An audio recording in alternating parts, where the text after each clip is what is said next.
Hello, everybody, and welcome to a musical intro of Artism Speaks podcast. And this week we have Kevin Macleod, the most ubiquitous musical person on the entire internet.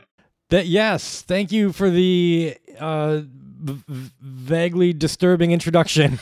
Am I the most musically ubiquitous person? I mean, I'm around. Okay, right. Like, here's the thing. In preparation for this podcast, I went around, I asked a few people, do you know who Kevin Macleod is? Those who said no, the second I played a song of yours for them, they're like, oh, that guy? Okay, good. Every single one. And I think that if we combined the views of every single video that used one of your songs on YouTube, God, it'd be beyond the highest viewed video on YouTube without a doubt. Well, obviously. I got a couple that are over 100 million. Jesus, that's crazy. I know. It's mostly people opening up like chocolate toys and showing people what like those videos. I hate those. Those are terrible. 100 million views on those things. I don't know where those views come from. Some of them are really disturbing too. Not only that, but you're also responsible for a majority of the views on Keemstar's channel as well. That's at least 100 million right there, right? Absolutely. Yeah. So yeah, you created a big royalty-free music soundtrack that I guess everyone uses. I used recently. I licensed the music. I paid. You paid me? I paid you. Wow, that's great. Thank you so much. I got you the $30 license and everything. Ah, I hope I sent you a thank you note. You did send me a thank you note. Fantastic. I appreciated that. I was entering a contest, a video contest, and I'm like, well, if I make money off of this, it's only fair. Hey. Yeah. Did you win? Did you make money? We don't know yet. That's okay. I did, so we're good. Yeah, it's true. It's true. So, you told me in an email, I don't know if you want to talk about this at all, but you told me about the Stanley Parable not paying. Oh yeah. No, my music was used in the Stanley Parable because I was listening to your previous podcast and that came up and they're like, yeah, we didn't pay anybody. I'm like, yep, no, you didn't. That's okay. I mean, it's not like they did it illegally or even immorally. I literally tell people they can use my music, and they did. Oh, okay. And that's great. Oh, I thought you by your email, I thought you were saying like you composed original pieces for the game. I don't think I did. Oh, okay. That's not as bad then. Yeah. I thought you they literally made you make new music and they just didn't pay you for it. That'd be a little bit not okay. Nah, it happens. It happens? Does that happen regularly to you? It happens regularly enough that it's a thing. Jesus. If the projects get big enough, then like if it's just like a little project, like maybe $200 or $300 or something like that, yeah, those can slide out. But if it's getting into the thousands, now I start taking down payments just to make sure you're serious. Yeah. So, Max, can I lead top of that quickly? Yeah, go ahead. So Hat for Boyfriend, that's a game available on Steam at the moment. And it features a load of your music. I don't know if they paid you or whatever. Okay. But the reason why I specifically bring that up is if you buy the collector's edition, you get the soundtrack with it. And essentially, they just give you a load of various royalty-free tracks with it. Okay. They're just selling... So they're basically, just selling... Technically, it's not the centerpiece of the collector's edition, but essentially, they are selling music other people have made. Sure. I'm not sure if you had any involvement in that, or if you get any kickback, or... Not that I'm aware of. But, I mean, it's legal. It's illegal to sell your work that's free? Yeah, as long as you don't claim that you did it and you don't impart a license to the next person who buys it. Like, you can't sell my music as royalty-free music to, like, be put into other things. But yeah, you can just sell it. I thought the whole point of Creative Commons was it's specifically made to be put in non-commercial. No, Creative Commons lets you use it in basically anything. But I always assumed that you had to do something with it, not literally just sell the thing. All right, there's 3 levels of Creative Commons that I care about. There's the non-commercial one. lot of people put their stuff out as non-commercial. Mm-hmm. And then there's a no derivatives one or share alike, whatever that one is, which I'm not going to get into. And then the one that I use is by attribution. As long as my name is on it, you can sell it. Mm-hmm. Well, I mean, you can't sell it through like iTunes or Amazon because... Hey guys, check out the Kevin Macleod playlist. I up on iTunes now. Because those services require that you own 100% of the copyright. But, I mean, like, my music is on the shelves of so many, like, relaxation spas. They have my music going on in the background because they don't have to pay anyone for it. And then they just sell CDs of it. Perfectly legit. Totally legal. That's a bit odd, but all right. Yeah. We have a lot of fan questions, but we'll save those to the end. Oh my God! All right. We asked people to ask if they had any questions for you. One question I don't expect you to answer though is who excreted the most rancid fart you've ever smelt? That's don't expect you to give that one a real answer. Oh, that was my ex-brother's ex-girlfriend's dog. Dog. Oh my God! It smelled. You can't even explain it. And the problem was that the owner of the dog had brain damage earlier in her life, so she had no sense of smell, and she always thought that my brother was like overreacting. And I'm like, nope. I literally believe somebody shat in this room. Oh no. All right, so while we're getting the important topics out the way, yeah. Tell us about your graph paper. Graph paper. What do you want to know about graph paper? Because it's a big subject, and I think I know a little bit about it. So, well, I don't know. A lot of people know you for the for your royalty-free music, and so royalty-free music. So I went through everything else you did, and the two things that stuck out for me were the graph paper and the word clock. So. Just wanted to know how that came about. The graph paper was, I was sitting at home one day many, many years ago, I don't know, 15 years ago, and I needed a piece of graph paper. And this was before like 24-hour stores existed around here, so there's no 24-hour stationery store. But I had a printer, and I had a computer, and I know how to program, so I wrote a program that made me sell some graph paper. And then I thought, you know what? Maybe other people need graph paper. I'll put this on my website. Turns out a lot of people need graph paper. Is it more popular than I think it'd be then? It's, I don't know. It's probably near 100,000 people a month. Cool. How popular did you think it was going to be? I don't know. I just, with you being most prolific for your music, I was just curious as to, how often you maintain the graph paper. I like the hexagonal one, by the way. Oh, thank you. Haven't used it, but much. I like it. They're nice. Right now, I sort of like collect everything into a bin, and about every like 9 months to a year, I'll go through and see if there's any problems with it. I mean, you can tell by the design that it was made at least 10 years ago. But I don't put a lot of time into it. They just sit there and generate custom graph paper. It's going to be one of those situations like where the medical industry is still running on, AS400s from 35 years ago. It's going to be one of those things. It's going to be making graph paper till the end of time. Hell yeah. All right. So, if all of your music is free on like freely available, How do you make your money? I'm glad you asked about my Patreon page. Oh, there's a Patreon page. Well, now that we're talking about Patreon, why don't we talk about our Patreon now? You got just fucking with you. Why don't we talk about your Patreon? How's it going? No, let's not do that. Do you have any stretch goals? Well, we do. The main goal of it is I want to go and meet my co-hosts and do a live action one. But let's talk about yours. You're the guest here. Sure. Yeah, I started out Patreon, and I looked at all the other musician types out there who were writing music, and basically stole their model of for this price you get this perk, and we'll do a weekly hangout, and I'll do a podcast, and then I'm like, nope.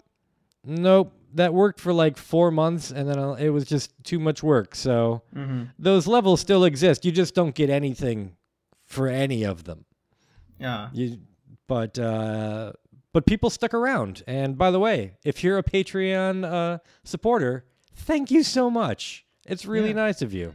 If we could put your Patreon in the description of this video when it goes up, if you'd like. Absolutely.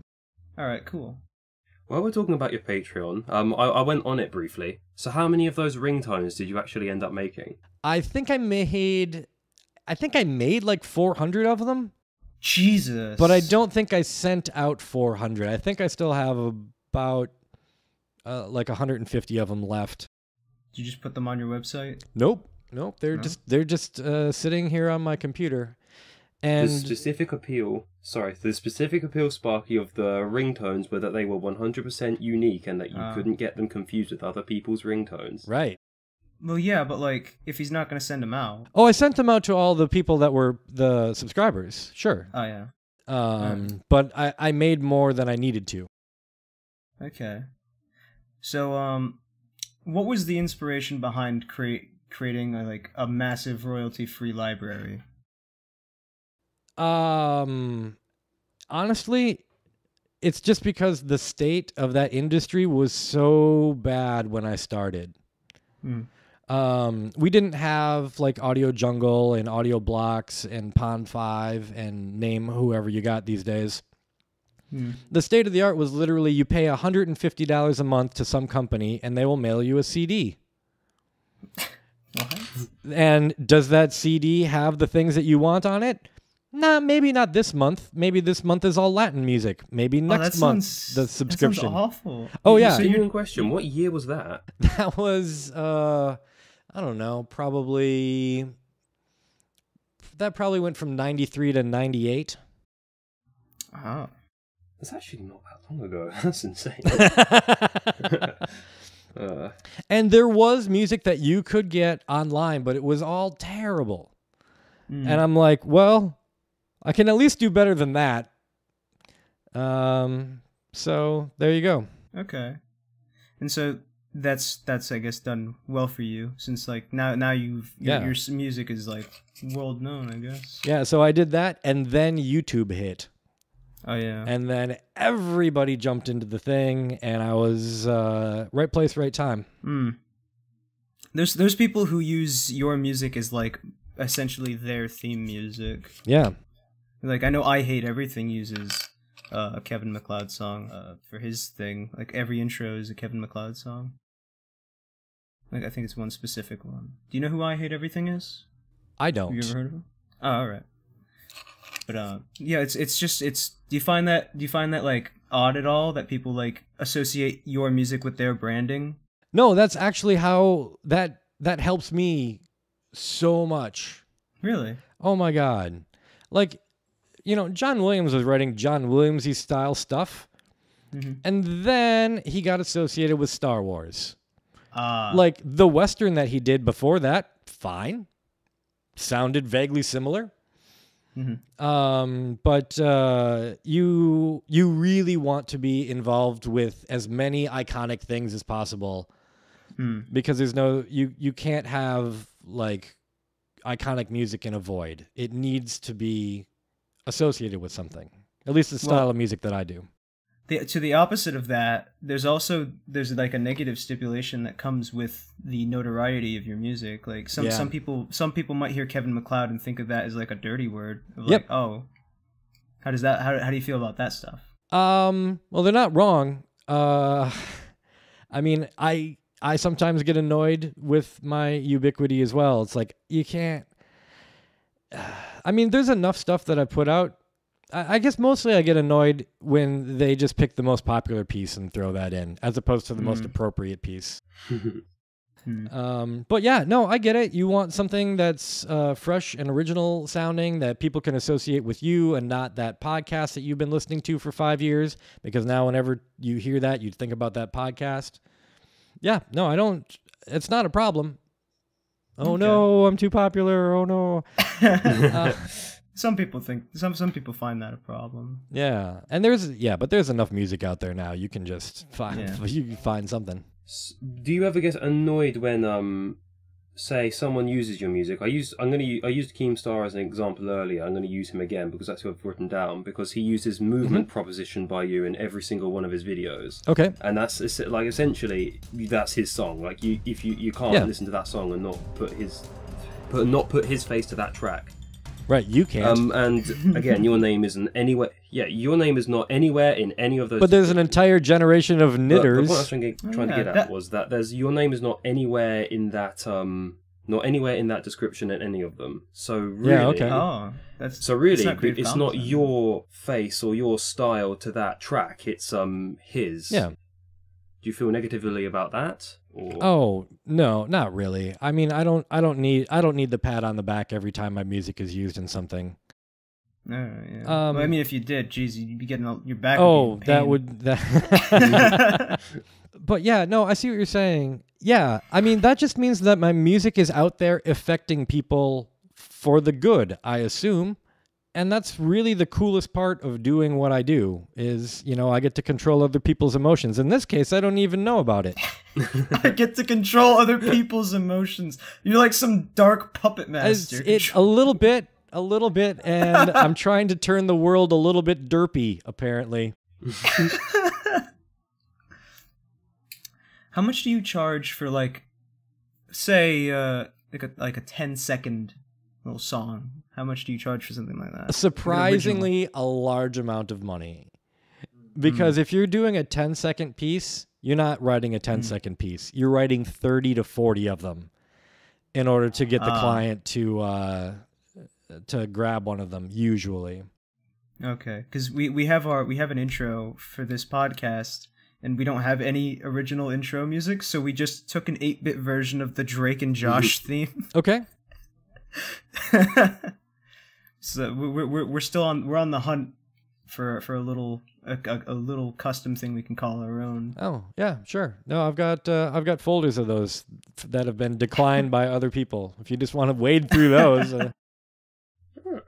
Yeah, fine. Maybe after the show we can. Yeah. We'll talk. All right. Cool. Max, do you have any more questions? You said. Oh yeah, I have a few. Well, so far they've all been about credit. So I'm just gonna continue that theme for a little bit. Sure. Are there any specific people like that you have a bad taste for because of how often people have asked, did you do this? What's the name of this track? Because of the lack of credits either in the video or in the description. And if so, would you like to call them out? By the way, I get emails every day. What's the name of this piece? What's the name of this piece? What's the name of this piece? Oh no! Every day. I even have it on my frequently asked questions page. Don't ask me this question because I don't know. So what I do is I like hold up my phone and there's like SoundHound Shazam, or something like that, or Shazam. Yeah, that will identify. It's like, that's what I do. And if that doesn't come up with the right thing, I don't know what to tell you. There's a few that I actually know the title of, but I don't know. But those come in from so many diverse sources, I can't even track them down. For about a year and a half, it was just people who were watching Minecraft videos that were sending in those, like, what's this? And then he sent me a link to like a 45. Then wouldn't it? Yogscast has certainly, but they usually credit me. I think they do. I only said them because I know that they used you a lot. Yeah. So did a lot of Minecraft people apparently. I'm sure even PewDiePie is used. Yeah, Kevin McLeod PewDiePie's used me on several occasions. Everyone has used Kevin McLeod's right? music at some point. It's like a rite of passage. Well, and now, like, you can't make like a YouTube video criticizing YouTube without using me as being the ironic soundtrack to the video criticizing the yeah. Have you seen many of those? Have I seen many? I've seen a couple. Yeah, you got to get Sneaky Snitch in there somewhere. And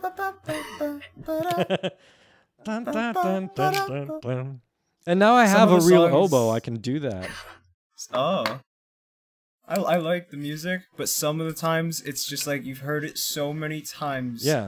It gets insane. I remember there was a point where I heard Pixel Pika Poker. I think that's the name of it. Like once every couple videos. Like that one spread about. What? There's like 50, 100. There's like 1,000 songs in your library. Why do they pick like the same 10? Oh, they always pick like the same fucking 10. It's because there's no peer for those out in the world. The 10 that they normally pick are super upbeat and super derpy. And those are the ones that like you just can't. I mean, maybe you can find them on Pond 5 and the other services, but there's no category for that sort of weird, lighthearted stuff. Just call it upbeat. Upbeat. It's upbeat stuff. And yeah, if you go in to listen to the upbeat stuff, it's a lot of ukuleles and whistling. It's called the 19 most popular tracks from Incompetech.com. Yeah. Was that a Watch Mojo list, Max? So that's the 19 most. That's the most popular from the last week. So let me take a look. Happy Game Show is usually up there. I was going to say, actually, some of the ones in the 19 least popular, I don't think used to be there. I know I've used Gymnopede #1 at least 3 times, and I saw that in there the other day when I was perusing through. Now, most unpopular that is that just like no downloads that changes pretty frequently. I like to imagine someone like a hipster goes to Kevin Macleod and he's just like, I want to use the least popular music, I do that. The most obscure. I do that. Well, because that way you can make sure that it's not iconic from somebody else. I know, yes, exactly but I'm just thinking like, I'm thinking of just like, oh no, not the most popular. No, I must be obscure. The mainstream will not hold me down. Yeah, the 3 places I always go when I'm going through your stuff, Kevin, is always the 19 least popular for that reason exactly. The jazz section and a medium electronica. Like medium. Okay. Yeah, those are my 3 favorite. What song did I bought? I bought a song.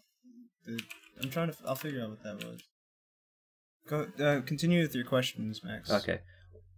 Well, I know that you've had so many, but just because I want to oogle a bit more, do you have a favorite track of your own? Because for me personally, I've always liked the track Fat Sketch. It's a it's an electronic one, which basically sounds like a really sounds like it belongs in one of those really crappy 90s television shows. Okay. And I saw it used in that application in a Mega 64 video, and fell in love with it because of that.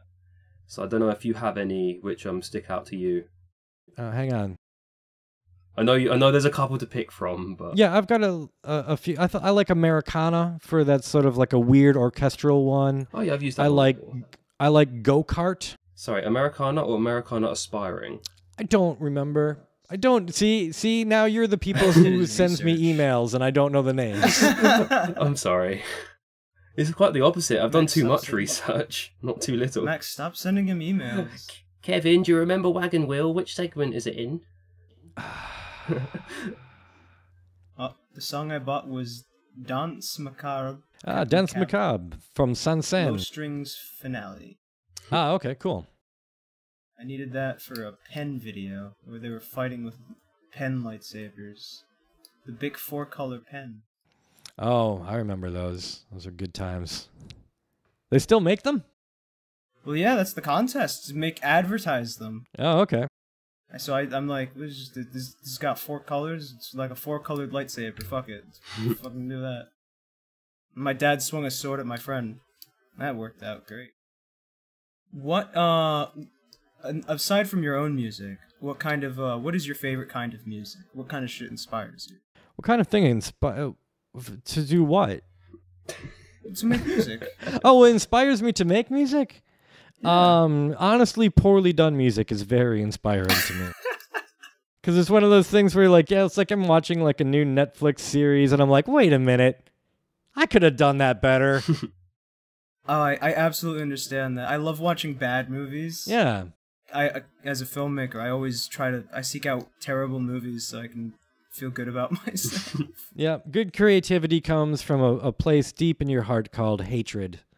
And And really, that's the only thing that can sustain you over the long run. That's a great quote. I want to put that in. If I didn't already graduate from high school, that'd be my fucking my graduation quote. Because like passion will fade, but hatred won't. It doesn't. Exactly. He's the John Wick of music. So, what inspires you to make the graph paper? I needed graph paper. Cool. What is your creative inspiration for? It was my hatred of lack of graph paper. For being very specific here, sure. Yeah. Do you have any communication with the other royalty-free artists at the moment? So, like, I don't know, Gunnar Olsen, is there like a little club? Twin Musicom, or just is the royalty-free community that tight woven, or? The ones you mentioned, I'm not sure I know many of them. There's a bunch of people, Josh Woodward, Jason Shaw have been around forever. Ben Sounds, I think, is up there. There's not many people doing it like as this thing, because I mean there's been some really big companies out there, and now you can get 500,000 different pieces of music from Audio Jungle. So I don't like Audio Jungle. Yeah, Audio Jungle. I don't know how they work. Are they royalty free, or do you have to pay? They are free of royalties. Yes, you have to pay for them. And then you don't have to pay to have them aired on television or in a movie theater or played live anywhere. There's no additional royalties that are going to encumber your work. All I know is that on YouTube people just rip the song and keep the fucking Audio Jungle. Audio Jungle. No one just gets the full version. Yeah, that'll cost some money. No. That's why everyone uses Kevin MacLeod. There you go. Free. Check out Kevin MacLeod, Patreon now. There you go. So at this point, I would like to talk about my new project. Oh, go ahead. Which you may or may not know about. It's freepd.com. Have you heard of this site? Have you been there? No. Oh boy. Oh boy. It's like the greatest hits album. So like Audio Jungle is like 500,000 tracks. This site, 150 max. But they're all useful. So you don't have to go through, 15 pages of corporate upbeat. Like literally that's the title of the pieces there, because everybody copies everybody else. But you'll find something in there that's corporate upbeat. You'll find something in there that's very useful. And you don't credit anybody. And you don't pay money. What? And you can resell it to people with like an additional license. Oh, it's ridiculous. I see that you have page 2 scraps. Yeah, don't go there. Do not go there. Oh, I already clicked. Oh, go somewhere else where that has good music. Oh, and I just assumed that was more graph paper. No, sadly no. We need a website dedicated exclusively to the graph paper. It's called Incompetech.com. Incompetech.com. Google for graph paper. What do you think comes up? Primarily a graph paper website. Secondarily, music. I actually, you know what? This actually does look like a cool website. I'm gonna bookmark this. So was it 3pd.com? It's free PD. Free, as in no charge, public domain. Download 803 MP3s in case you don't want WAV. Why wouldn't you want WAV? WAV's so much better. Wave is, well, I mean, you can download it. Well, you don't get the that's the way that website sort of sustains itself, is if you want the WAV files, then you pay me money. But seriously, the MP3s are solid. Yeah. They're not like crappy MP3s. They're as best as we can get them. Okay. This is a cool website. Now my teachers can stop fucking telling me about all Audio Jungle. You know, it's weird. I've been in multiple film classes, and they always tell me, all right, for your projects, don't use licensed music. You gotta use royalty free, unless you want to buy a license for the school project. Okay, go ahead. They never mention Competech. They're always like, check out Audio Jungle, or like Big Dick Music or something. I don't know.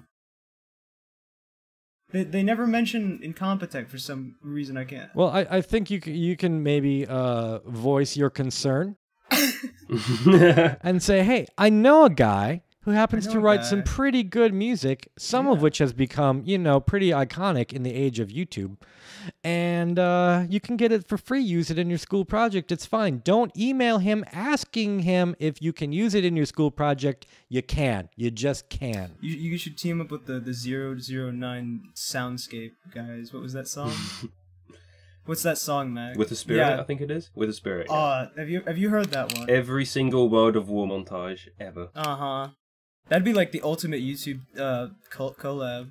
It'd be amazing. Are those people still around? I think they are, but it's not. I don't think you're allowed to use it anymore because I used With a Spirit in a video and it got copyright claimed. So. Oh, you can't do that though. So I think the license must have run out. No, that's terrible. That's like the YouTube theme song. You can't just take that away. That song was brilliant. I never understood why everyone used it. I used it once as well. I still don't know why I used it. I used it for like when I was little. I had an obsession with aliens, and I just fucking made a video in which I slowed down my dog barking to the point where it sounded like an alien UFO, and I put that music in the back. The most upbeat alien invaders in the world. I don't even remember how it goes. I thought it was like do do do do do. Yeah, that's right. That is right. Do you remember the Requiem for a Dream? That wasn't royalty free though, but yeah. That was not royalty free, but that also, yeah, that and Let the Bodies Hit the Floor were also iconic. Kevin Macleod is like stage 2. He's beyond the Let the Bodies Hit the Floor.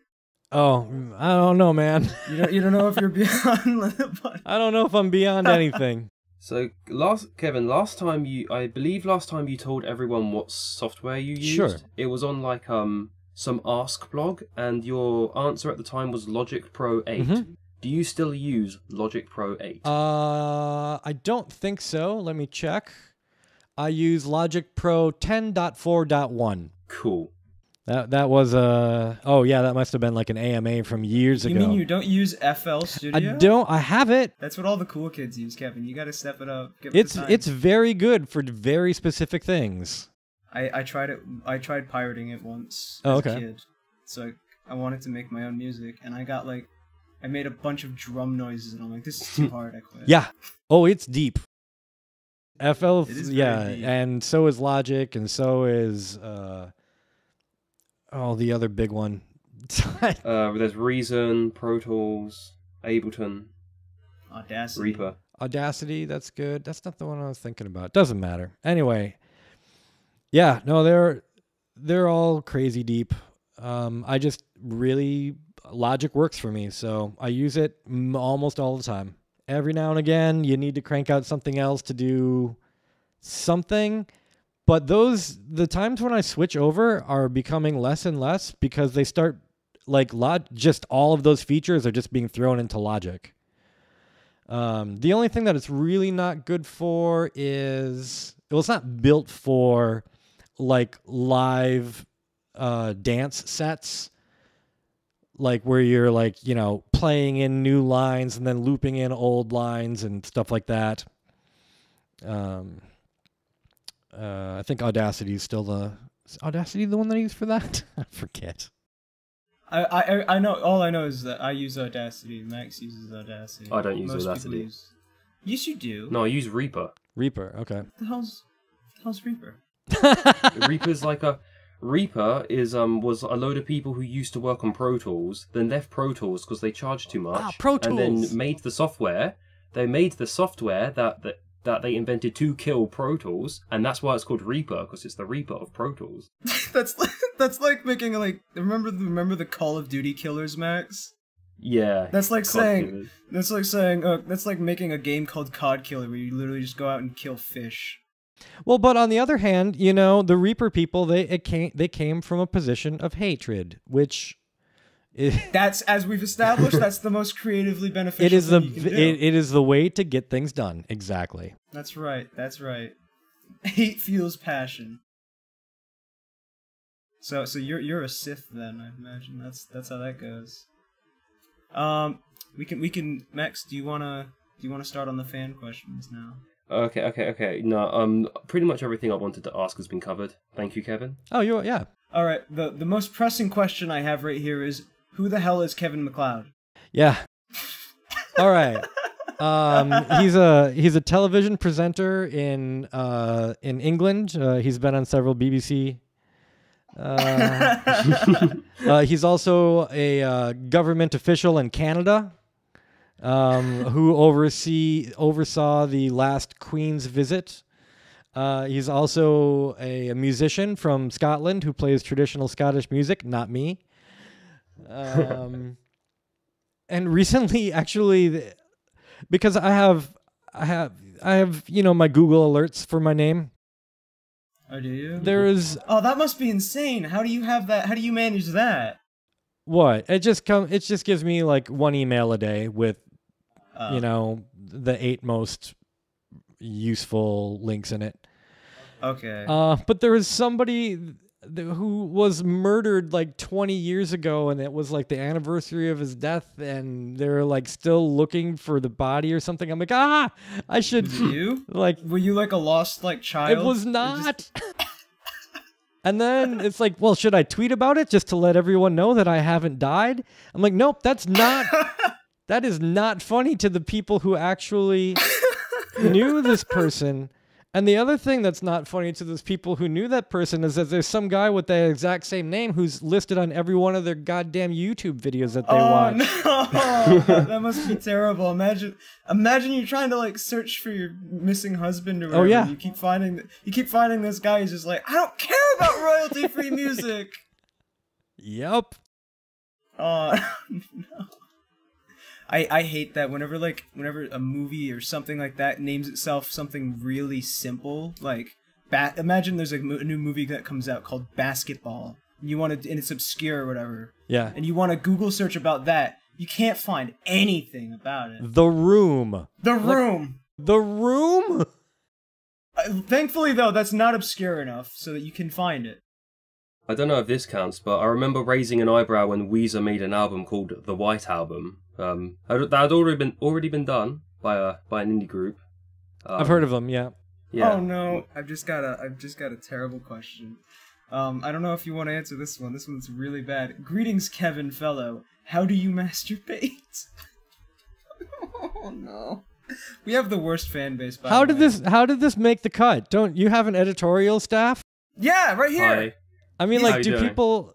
All right. No, we literally just posted it on Twitter. Like, hey, ask us questions for Kevin. Yeah. We can cut it out.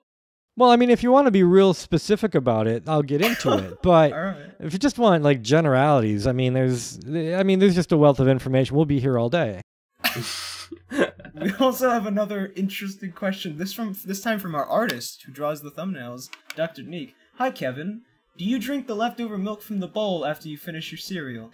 I don't drink milk or eat cereal, so... Really? Yeah, we have an invalid on both sides there. That's controversial. You sure you want to leave that up? Yeah, we can go with that. How do you feel about pineapple on pizza?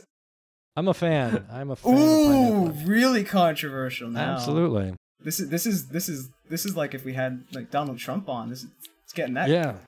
It's getting that crazy, man. I don't understand what the hatred is about for pineapple, honestly. I mean, to each their own, I guess. I mean, a pizza, that's a pretty generic, like, once we hit the point where we had breakfast pizzas, everything's possible now. It's like, oh, you got egg and cheese and sausage, it's a breakfast pizza. Okay, all right, it's just a conveyance now. It's like fish tacos are amazing. Fish tacos. Fish tacos, right? I've never heard of that as a thing. You've never had fish tacos? No. Oh. Do you put mac and cheese on your pizza? I don't hate myself enough to put mac and cheese on my pizza. I saw my fucking stepdad puts ketchup on his mac and cheese. He's a lunatic. Ketchup in mac and cheese or ketchup mac and cheese on a pizza? Well, what are we talking about? Well, just ketchup and mac and cheese, but he has tried mac and cheese on pizza and he says he likes it. But ketchup on mac and cheese. What's wrong with you?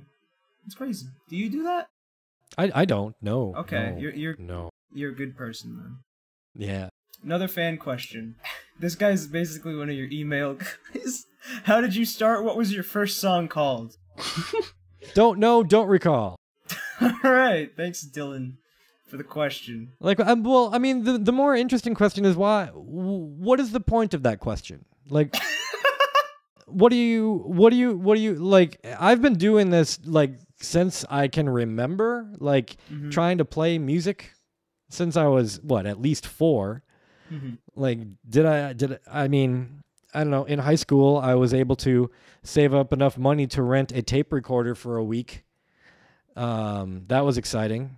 I don't know if I named any of those pieces that I recorded then, but there out there somewhere is a Kevin Macleod mixtape.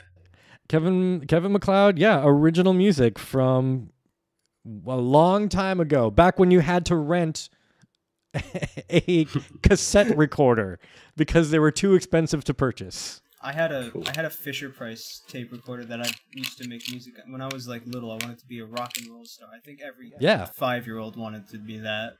But I used to record me bashing my fucking guitar with my hands like a lunatic monkey on a little Fisher Price tape recorder. I think I have one of those tapes still somewhere. If I ever find it, I'll play it. I'll give it to Max. We'll play it on the podcast. So do you get Actually, I haven't. Here's a question: Do you get requests like this often? Like to come on a show like this? Oh, absolutely. Yeah, I do. I do a couple a week usually. Oh, really? Yeah. Oh. Can you name some examples? Can't. Oh no. All right then. Yeah. No, I don't. I don't know if I should say this. It's like basically, it's like somebody asked me for an interview. I say yes. And then I go look up to see what their last interviews were.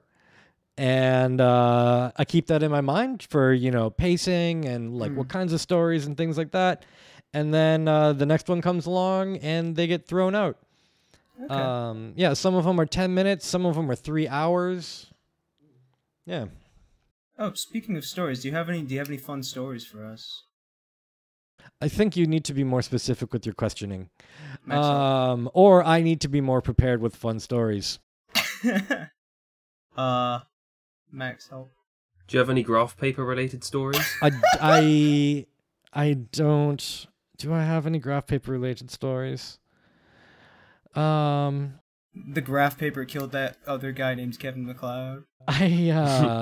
Throwing hexagons. Man, I mean, I have a lot of graph paper stories, but I'm trying to think if any of them come up to the level of even mildly interesting. And wow, they are not. Well, I mean, they're not coming up to that level. Graph paper, though. That's a bit hard to make that sound interesting. Not dissing graph paper. Yeah. No offense to graph paper enthusiasts. Oh, yes. Oh, see, now we have a question. Do you have any interesting stories about offensive graph paper? And yes, I do. Okay, go ahead, tell it. So, on my main site, incompetech.com, I have all sorts of graph paper. You've been there. You can get square graph paper, roundish, triangles, and you can get logarithmic graph paper because logarithms are great, and sometimes you need to graph something logarithmically. Okay. And I run ads on the site, and Google sent me a notice saying that they're no longer going to be running ads because my logarithmic graph paper is divisive and hurtful or contains hate speech. Oh yeah, you just all that anti-Semitic, racist graph paper. You gotta be on the watch. So I went onto Twitter and I apologized deeply if anyone found my logarithmic graph paper to be harmful or in any way. I really didn't intend it to be that way. I don't understand. And then I filed a counter complaint and I'm like, you guys should really review this. Oh my god, their bots are so terrible. I'm sure you've seen a million videos, probably using your songs, that complaining about how YouTube's algorithms are crap. YouTube, yeah. The thing that I've been recently getting with Google is I've been getting dinged for unauthorized file sharing of my music. It's like, nope, you're sharing commercial music on this website. I'm like, yes, that's kind of what it was designed to do. And I got every 3 days, I got a new pile of like unauthorized file sharing. It took me about 3 weeks to get a hold of a person. Oh yeah. And then it escalated apparently 3 times during that thread. It took about a week. And so now I'm okay. However, the logarithmic graph paper may still be harmful. Well, yeah, I don't want to see any of that. That would be terrible. We can't even put it up on screen. The computers. And the sad part is that they're way better than people. I mean, they're still way better than people. I mean, not really. I don't think a person would have tagged logarithmic graph paper as offensive. Oh, if you had a team of 3,000 people, no. But if you had one person that had to go through all of those things... Yeah. Yeah, offensive or hurtful. Oh, boy. At least it's good to know that Google's algorithms are fucking up across the board, not just on YouTube, so... Nope, it's everywhere. And they're getting better. They are getting better. We're close to the singularity, Kyle tells me. How far do you think? How far away do you think? Kyle says, he's my tech friend. He helped me install my hard drive yesterday. He says, at least 10 years, maybe within the next 10 to 20 years, we'll have the singularity. I can't wait. Get those Boston. I want to get one of those. Have you seen those Boston Dynamic dogs they keep kicking around? Oh yeah. I want one of those. They're selling them in 2019, like to the public. Yeah, well, they're not going to be cheap. Well, I know that, but they're not making a lot of them. So I had an idea for one where a video I could do with that, where it's like I get really excited, I start playing with my new robot dog, and like I start neglecting my actual dog. He gets sad and shit, and he tries to stab the robot in the middle of the night. I think there's already a skit about that, except with Nintendo. I think that's in SpongeBob. I think they did an episode of that in SpongeBob. Now I think about it. Yeah, it was like with Gary, where SpongeBob got a new pet and started neglecting Gary. Well, that kind of ruins my skit. Fuck you, SpongeBob. Everything's been done before. Yeah, it's the Simpsons law, isn't it? Yeah, Simpsons did it. Simpsons did it. Yep. That sucks, though. You can't really... Yeah, it is true. Pretty much everything has been done. It's like specific characters and such that we latch onto now. What is your favorite genre of music aside from shitty music? Like genre in terms of like. Okay, so I don't listen to music. Really? And this freaks everybody out. And I'm trying to figure out how to spin it, and I haven't figured out a way yet. But, you know, if you do it, like, for fun, and you do it for your job, and there's music all around you all the time. There's music when you go to stores. There's music in every decent television movie out there. I don't listen to music for fun. The only music that I listen to is stuff that you can just ignore. Like light jazz or... Yeah. Lounge music, yeah. Yeah, lounge type music. That's the only thing but mostly I don't even listen to that. I find that answer interesting because I have the same thing. People always tell me I'm a freak. It's like, what do you mean you don't listen to like full albums like in sequence and all that shit? I'm like, I didn't even know that was a thing. I just put on a song. My favorite kind of music is soundtrack music.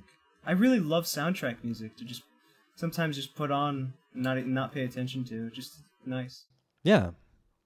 Well, that's the music that I listen to by default because I watch movies, and yeah, that's where that is. That's where that lives. Okay. Have you ever tried to like score a part of a movie that you like, just like for the fun of it? Yeah, I've done that. Oh, well, what movie was it? Actually, the first job I ever got, 15 years ago, they're like, hey, you want to score a film? And I'm like, yeah. And then I went out to Amazon and like bought a bunch of books on how to score a film. And then I scored the 1926, 1929 Murnau classic Nosferatu. Really? Just so that I could figure out how long does this take to score a film and what do you do and how do I make my software work? But since then, yeah, every now and again I'll watch a show and go, nah, I want to do this. I want to. Well, I have a challenge for you. On YouTube exists a version of the 2003 classic film Hot Wheels World Race. Oh, but yeah. all the music has been removed from it, so you can put any music you want in it. I want to replace it all with SpongeBob, like stock music, just like really serious moments or something like that. You have the like silly SpongeBob music. You have like big, yeah, 50s big band music playing in the background.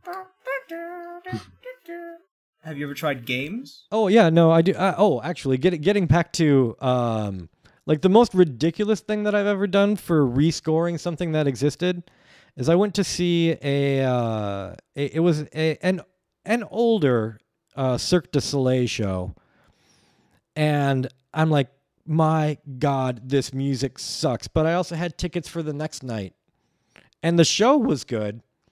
So then I went home that day, like downloaded videos of several of the acts that I thought the music was particularly bad in, rescored those live acts, and then brought my iPod to the show the next day so that I can enjoy it with good music. That's about the most ridiculous, because that was literally for an audience of one. But it was one of those things where it's like, I need to fix this. This was just bad. Were you there on your own? No. One of the days I was. I think the second day I was. Okay. I was about to ask, because how did whoever you went with react to you just going, you're gonna plug in for like a minute, ignore me? Oh, I knew other people that went to that show. No, I just gave them the MP3s if they wanted to. I told them when to start it. Oh, you gave it to people as well. Oh, that's cool. Yeah, there was a couple other people that I knew that went. Now, aside from just scoring things that already exists, like I know you said the Nosferatu. Yeah. Have you ever been asked to score new things? Oh, like has anyone ever come to you? Yeah, absolutely. Yeah, no, I do. I used to do about 4 to 6 new films a year, and maybe a television show every year or two. What's the most notable one you've ever done? I probably something to do with alien abductions. I don't even know the names of them. Cowboys versus aliens. No, so basically there was this video a really long time ago where some kid recorded his dog barking and slowed it down. Kevin tracked that. Oh no. There was one called Bellflower that I scored, which was pretty cool. Did very well at Sundance. I enjoyed it. Okay. Yeah. Okay. Max, you got anything else? I personally don't have anything, but I have one question from the fan questions which interested me, which came through very recently.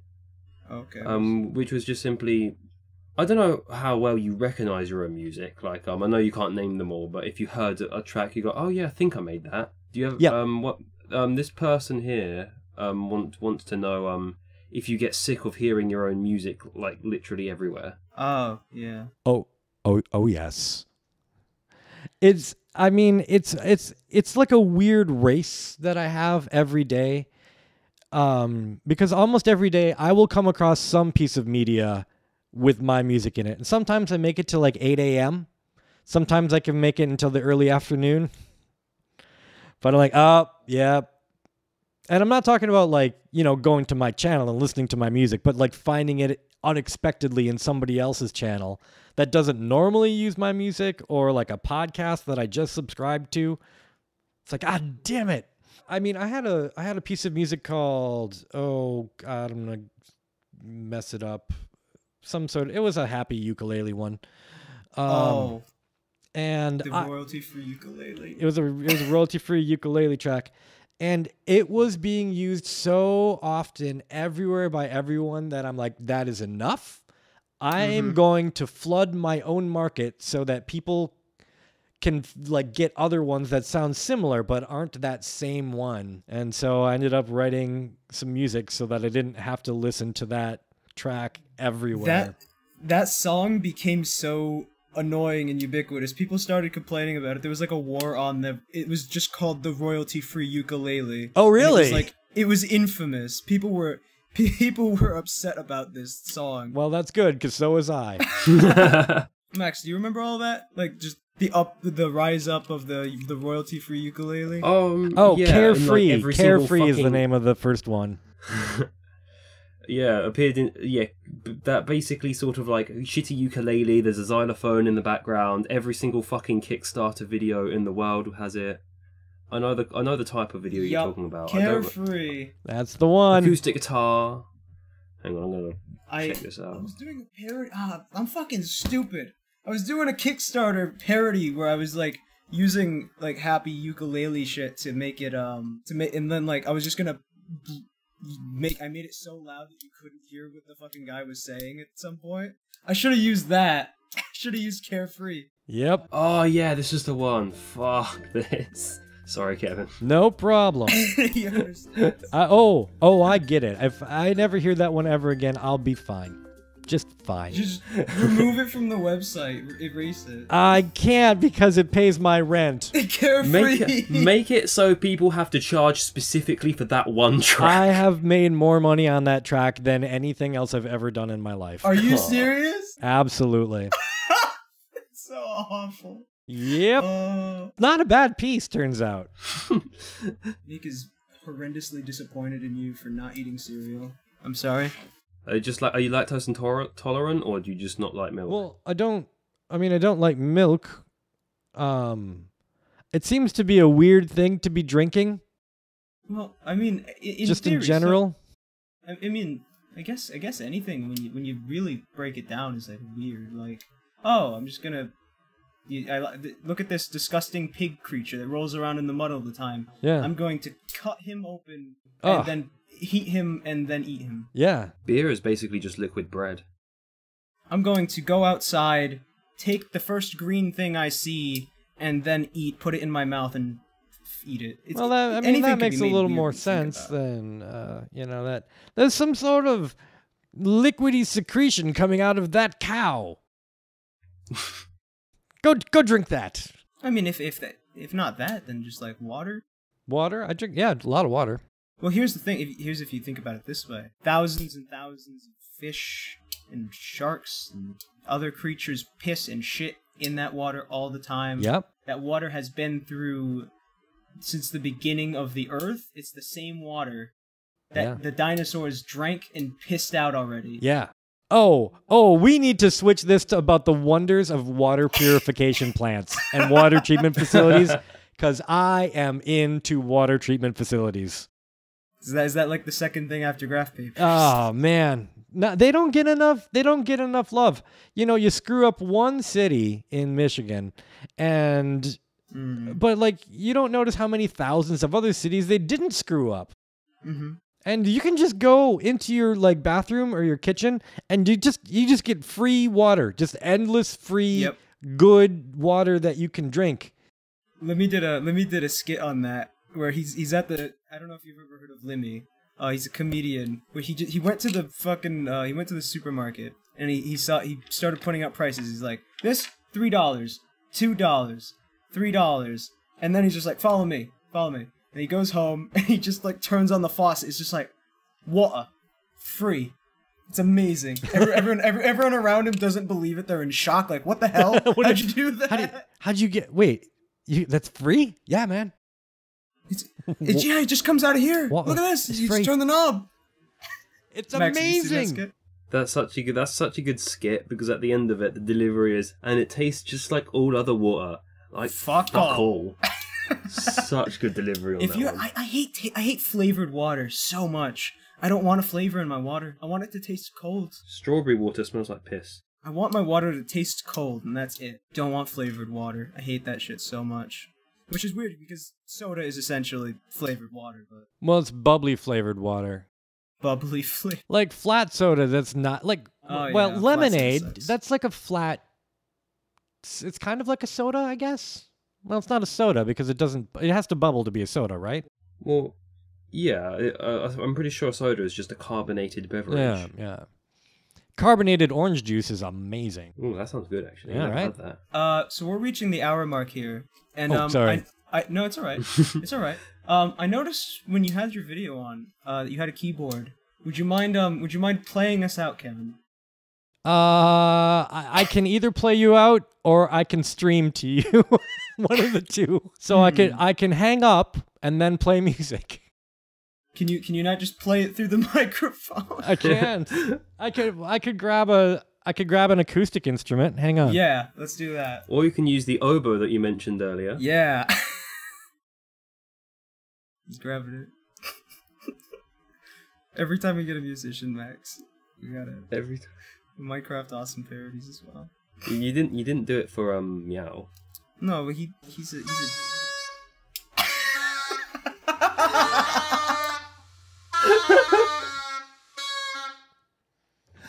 It turns out if you don't wet the reed for a while, it doesn't really play. No, that sounded I learned fantastic. that lesson. I used to play. But I mean, you can use that. You could take that clip and you can use that for your theme. That's good. That's our theme.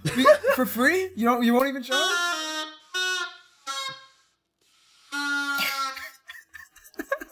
All right. Well, thank you for coming on, Kevin. And, Absolutely. We still want to talk about that intro after the podcast. But thanks for coming on. Thanks for listening. If you want to support Kevin, check out in the description. We have links to Incompetech, Free PD, and his Patreon. All in the description, as well as his Twitter. And if you want to listen to his music, just go on YouTube, search for a random video. Odds are 50-50 you'll find one of his songs. So. Thank you so much. It's been a great time.